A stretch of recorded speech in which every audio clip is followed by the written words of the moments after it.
Prebiotic soup, or primordial soup, is rich in organic compounds, providing favorable conditions for the emergence and growth of life forms during the time of primitive Earth. Hydrothermal vents are formed on the ocean floor when seawater circulates through hot volcanic rocks, often located where new oceanic crust is being formed. The hot solution emerging into the cold seawater precipitates mineral deposits that are rich in iron, copper, zinc, and other metals.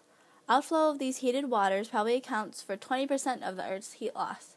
Exotic biological communities are now known to exist around the vents.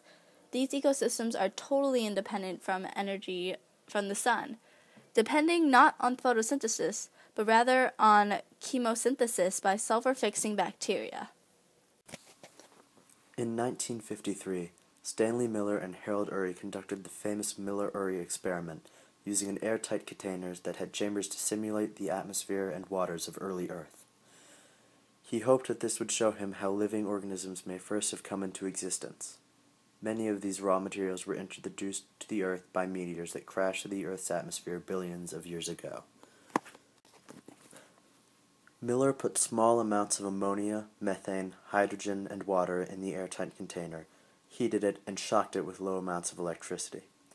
After a few weeks, the experiment had produced over 20 amino acids, which is enough for living organisms to form. However, he only recorded 5 of these amino acids and preserved his findings that would later be discovered and researched. Pre-2005 textbooks discussed one of the 3 experiments that Miller tried. In 2005, Miller's colleagues found the vials of the reactions from many years ago. They reanalyzed it using modern technology and found that the experiment using water vapor and the most uncommon experiment talked about created many more amino acids than the other 2 experiments. Because of this, they found 15 more amino acids than that was originally found by Miller. This was a great